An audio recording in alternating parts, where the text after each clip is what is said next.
En el nombre del Padre, del Hijo y del Espíritu Santo. Amén.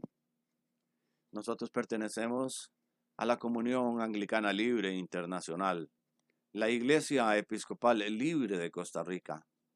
Estamos en la misión de la Natividad y yo soy el rector Belisario Pérez. Estamos ubicados en Cubuquí, de Heredia. Así que cuando quieran venir a visitarnos, especialmente para la Santa Eucaristía de los domingos a las 10 de la mañana. Generalmente somos muy puntuales. Sí, sí, nos atrasamos 3 minutos, 5 minutos y ya estamos un poco preocupados porque eso no debe ser. Muy bien. Esta reflexión va a servir como laudes también.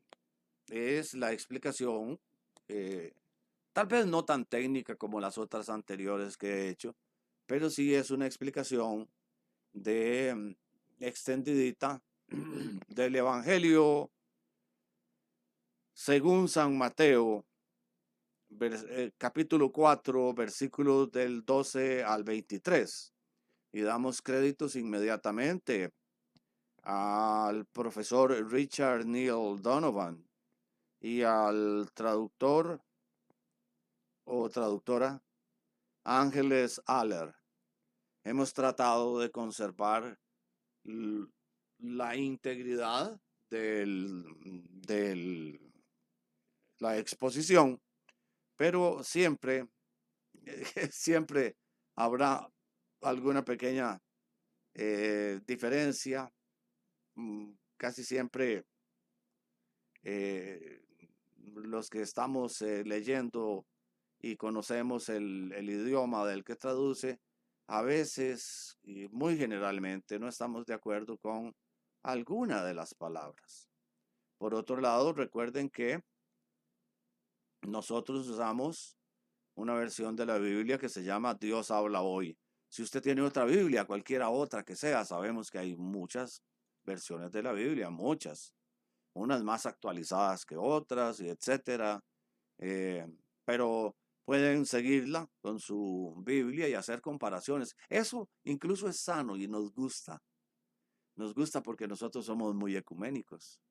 Entonces, cuando en el mundo no se hablaba de ecumenismo, los anglicanos empezamos a hablar de ecumenismo y por ahí empezaron algunas persecuciones, porque nosotros queríamos que la iglesia fuera universal de verdad, que recibiera con sus brazos, como una madre con sus brazos abiertos a todos.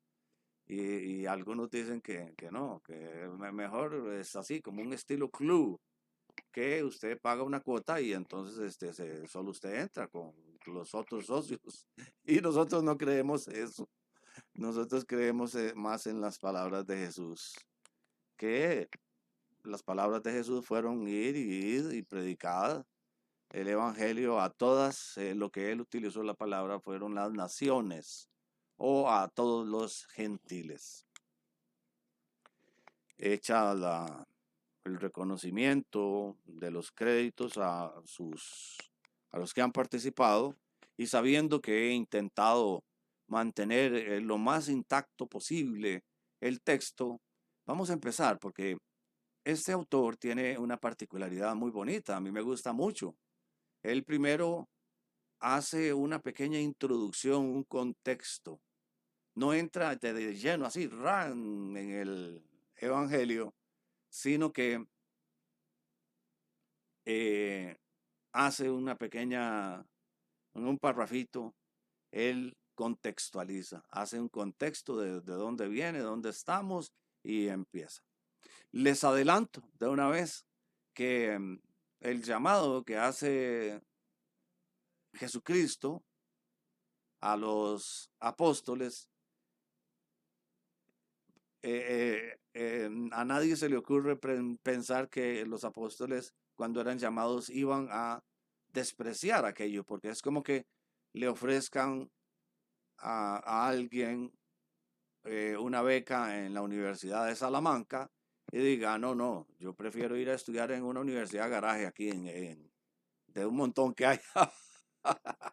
Pero no están muy bien, pero bueno. No, a nadie se le ocurría pensar eso, además de que Jesús tenía una personalidad muy magnética, sí, muy carismático. Y entonces empezamos con Mateo 3, versículo 8, que es el contexto. El bautizo de Jesús 3, 13, 17 y su tentación 4 del 1 al 11 inmediatamente preceden esta lección. Es el principio del ministerio de Jesús. El sermón del monte, capítulos 5 y 7, sigue inmediatamente y constituye la colección más grande de las enseñanzas de Jesús en los evangelios. Y ahora sí, estamos preparados espiritual, mentalmente, emocionalmente para escuchar una explicación ya del texto que se le hará mañana, se proclamará como evangelio.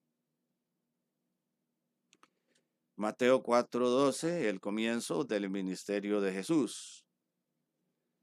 Cuando Jesús oyó que habían metido a Juan en la cárcel, se dirigió a Galilea. Qué cosa tan extraña, ¿verdad? No se dirigió hacia donde estaba Juan, se dirigió, Juan el Bautista se refiere aquí. Mateo conecta el principio del ministerio de Jesús con el arresto de Juan. La palabra oyó le distancia a Jesús de Juan. Jesús oye de Juan desde lejos. Jesús no es discípulo de Juan, sino que es el que está por venir y el que ya ha llegado. Algunos acusarán a Jesús de retroceder a Galilea para que no le llegue el mismo final que le llegó a Juan.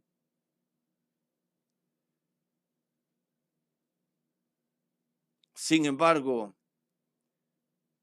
Galilea está regida por el mismo Herodes Antipas que arrestó a Juan. Por lo tanto, Jesús no puede escapar del peligro ahí. Mateo deja claro que Jesús va a Galilea para cumplir la profecía. Versículo 14. Galilea es pequeña, pero tiene una población numerosa. Por lo tanto, provee a mucha gente la oportunidad de escuchar el mensaje de Jesús. Galilea está rodeada de gentiles y muchos de sus residentes son gentiles. Importantes rutas de comercio pasan por Galilea y ha sido invadida a menudo. Los galileos, por lo tanto, tienen más trato con los gentiles y están más dispuestos a recibir nuevas ideas que los judíos del resto de la nación. Mateo tiene gran interés en los gentiles y concluirá su evangelio con el mandato de Jesús para enseñar a todas las etnias, en una palabra que se traduce como naciones y gentiles. 28:19. Mateo 14, 13 al 16. Acabamos de estudiar el versículo 12 y continuamos. Pero Jesús no se quedó en Nazaret, sino que se fue a vivir a Cafarnaúm, a orillas del lago, en la región de las tribus de Zabulón y Neftalí. Esto sucedió para que se cumpliera lo que había escrito el profeta Elías. Tierra de Zabulón y Neftalí, al otro lado del Jordán, a las orillas del mar, Galilea, donde viven los paganos. El pueblo que andaba en la oscuridad vio una gran luz, una luz ha brillado para que los que vivían en sombras de muerte ya no vivan en sombras de muerte. Pero no se quedó en Nazaret, sino que se fue a vivir a Cafarnaúm. Esta palabra Cafarnaúm la van a encontrar también traducida como Capernaum. Todos esos nombres y los nombres de las personas tienen varias pronunciaciones, incluso en los tiempos de Jesús.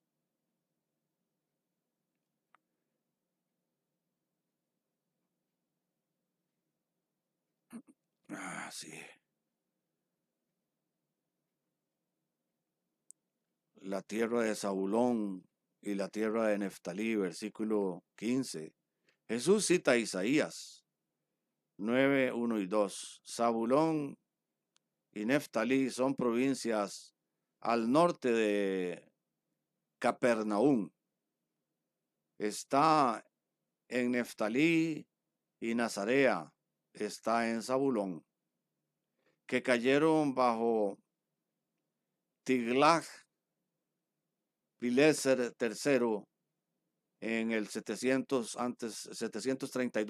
antes de Cristo, una década antes de la caída de las otras provincias. A la orilla del mar.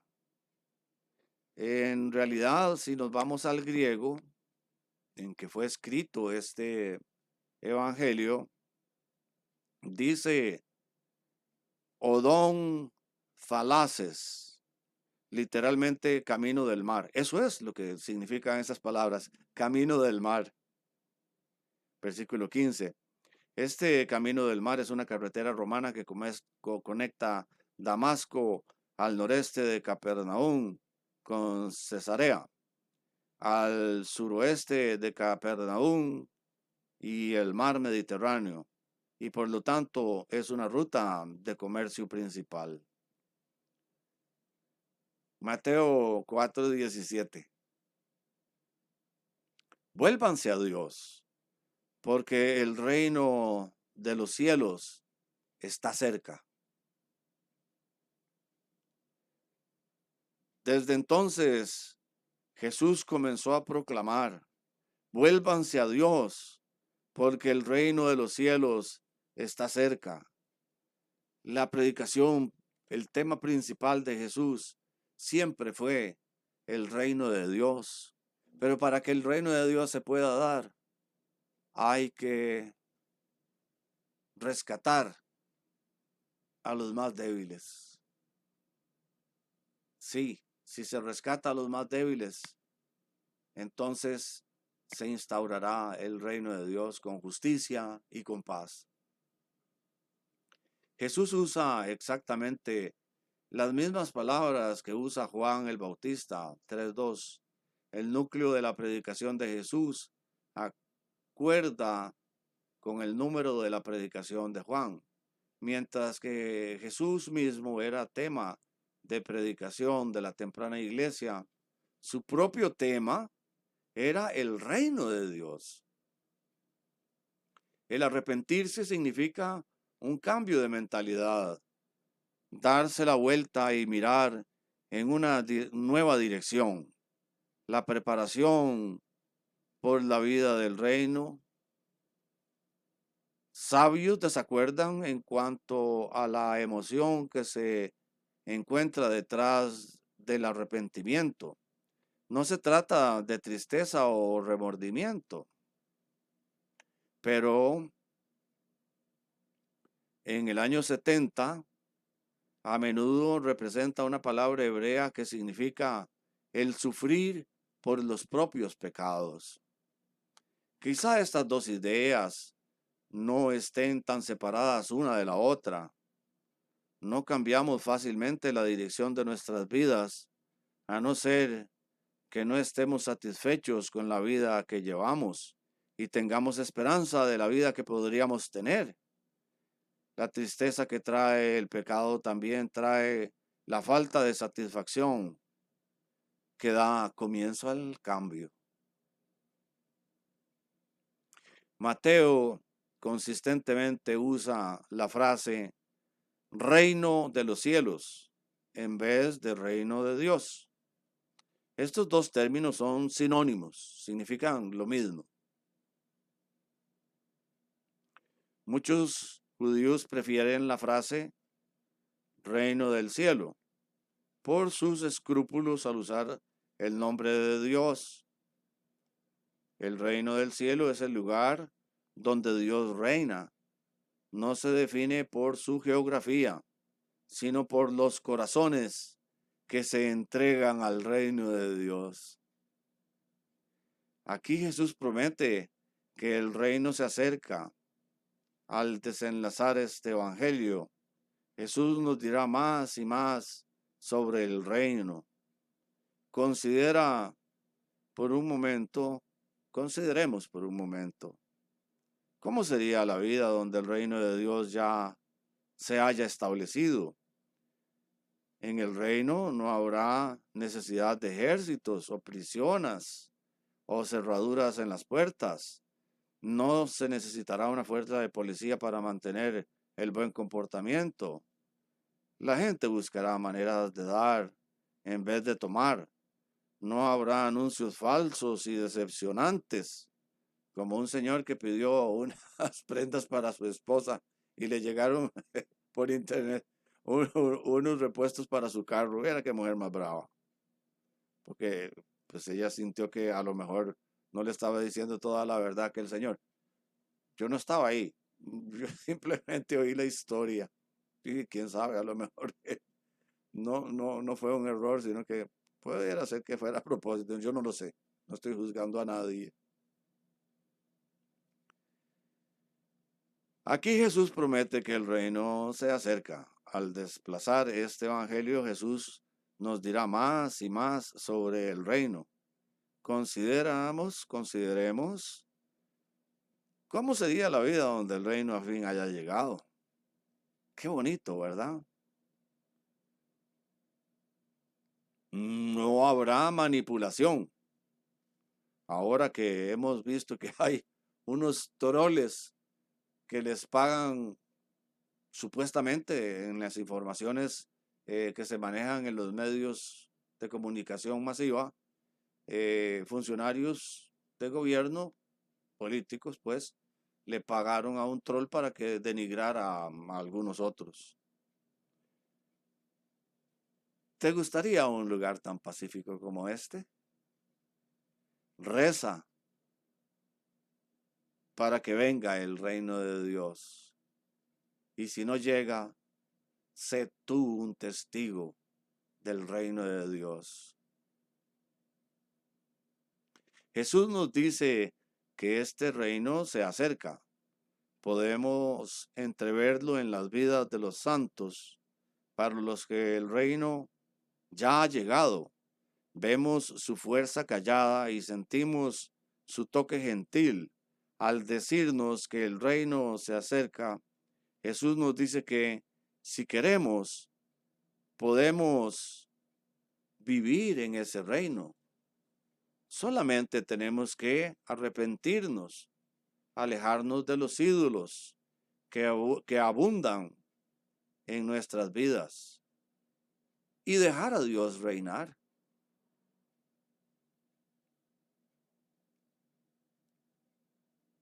Mateo 4, 18 al 22. La llamada de Pedro, Andrés, Santiago y Juan.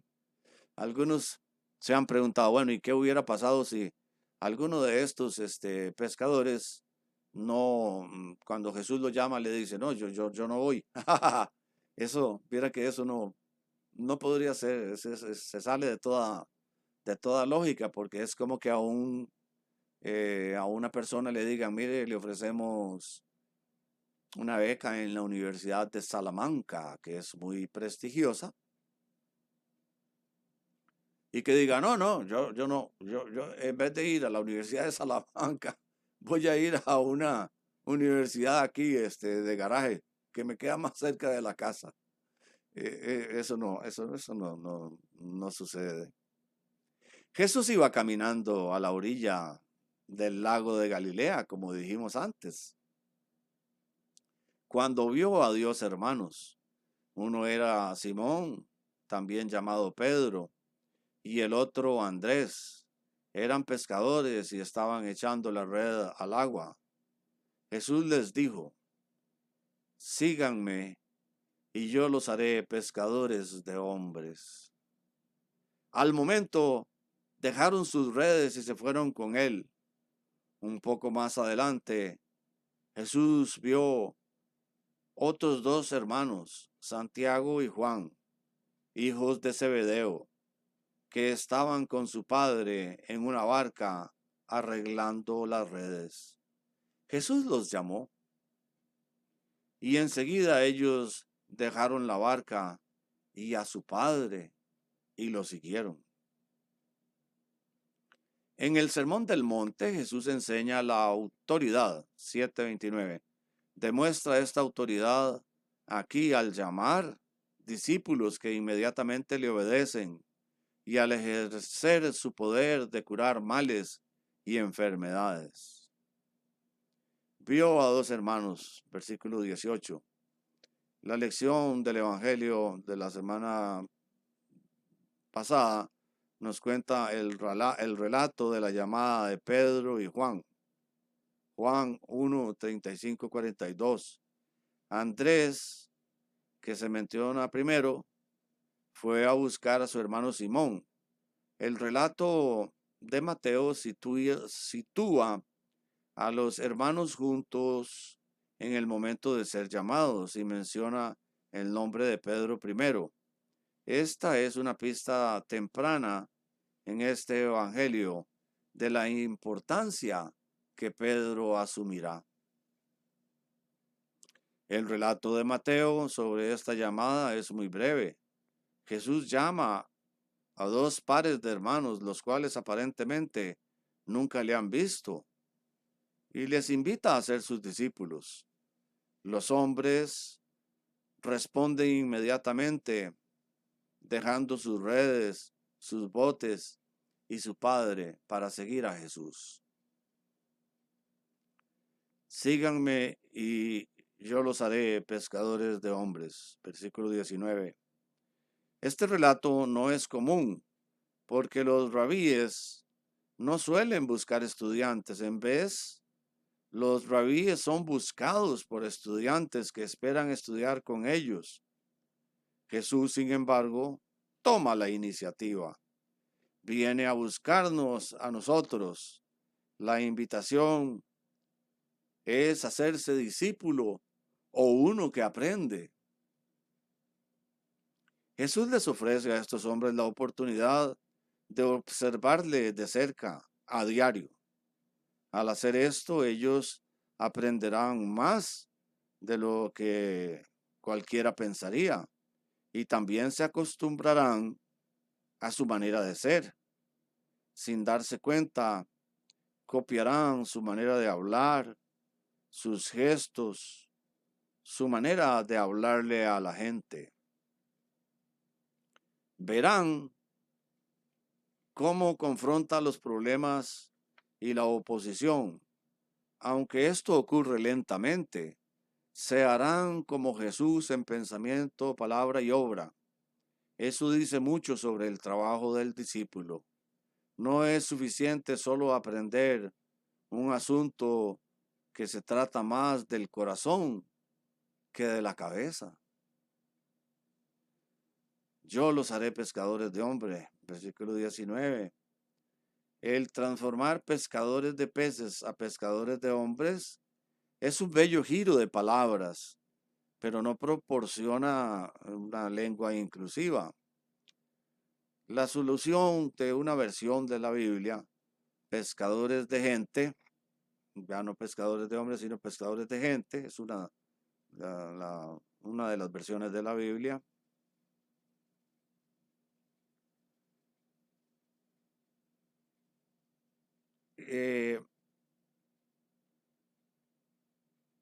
Es precisa, pero pierde el bello juego de palabras. Aquí preferimos no usar lenguaje inclusivo para no perder este juego de palabras. Hay otros tipos de metáforas evangelistas en este evangelio. 9:35-58, 13:47-50.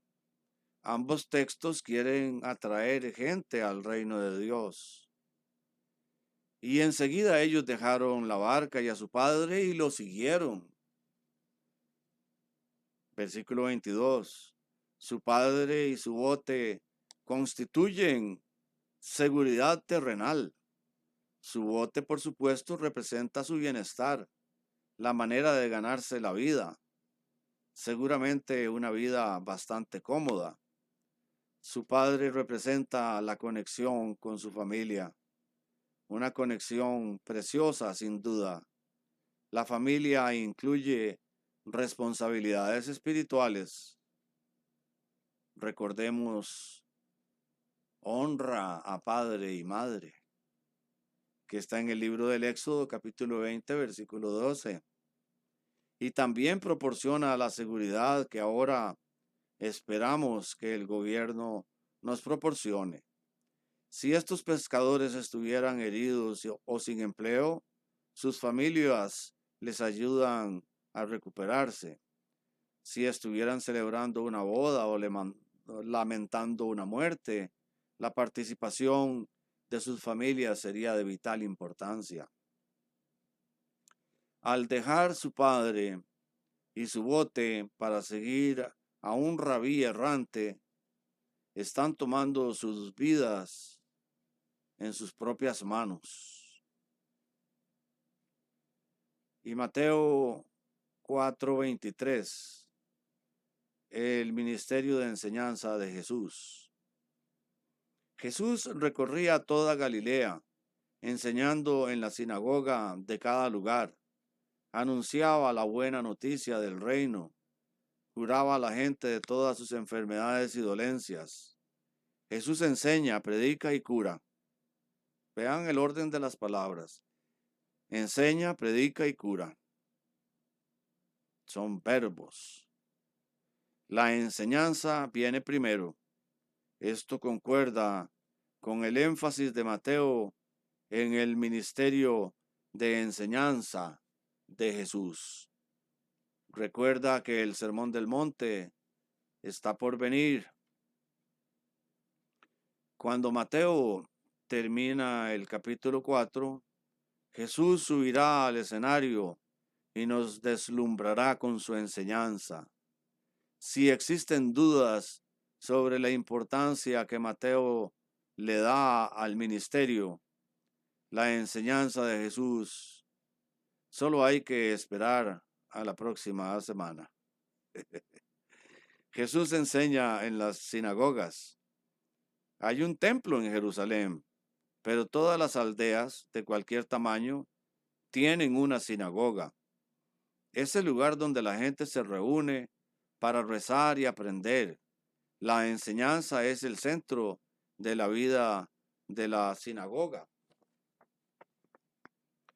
Consiste en rezos, lectura y un discurso. El que rige la sinagoga puede invitar a cualquier hombre calificado a dar un discurso. La sinagoga, entonces, es el lugar natural para Jesús. Ahí Jesús empieza su ministerio de enseñanza. La decisión de Jesús de empezar su ministerio en las sinagogas concuerda con honor a los ministerios ya establecidos y sus lugares de encuentro.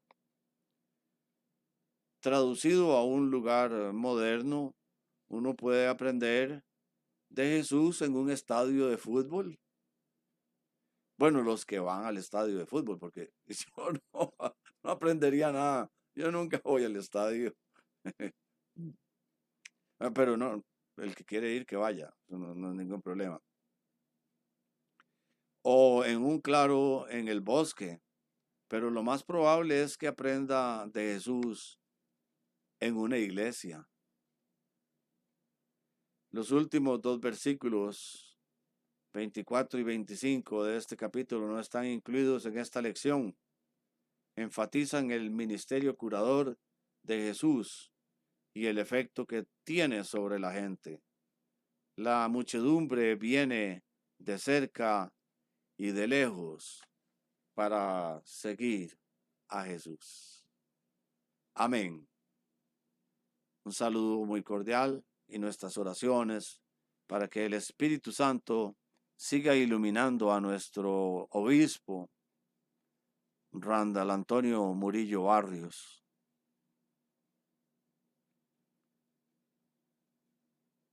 Y para que nos bendiga Dios a todos. Ya vamos saliendo. Hay optimismo. Ya parece que pues aparecerán otras bacterias y ahí, como yo ahora que tengo una gripe. Pero ya lo más malo pasó y ya vienen mejores tiempos. Veamos que hay incluso cruceros que vienen con gentes de Europa, de Estados Unidos, de Canadá, porque allí está haciendo mucho frío. Es un frío histórico de a veces cáigase de espaldas. Yo esto lo oí y no corroboré la información, pero pues así debe ser. 72 grados centígrados bajo cero. No, eso es terrible. En cambio, aquí en Costa Rica, pues sí, llueve en las tardes algunas veces. Esas lluvias no son perjudiciales en las carreteras, también hay que reconocerlo. Pero el clima de Costa Rica en las playas es algo que hace que los turistas vengan. Dios bendiga a esos turistas. Dios bendiga también a Costa Rica. Los espero mañana a las 10 de la mañana. Transmitiremos por Facebook Live en la página Misión de la Natividad. Nos vemos, amigos. Hasta luego.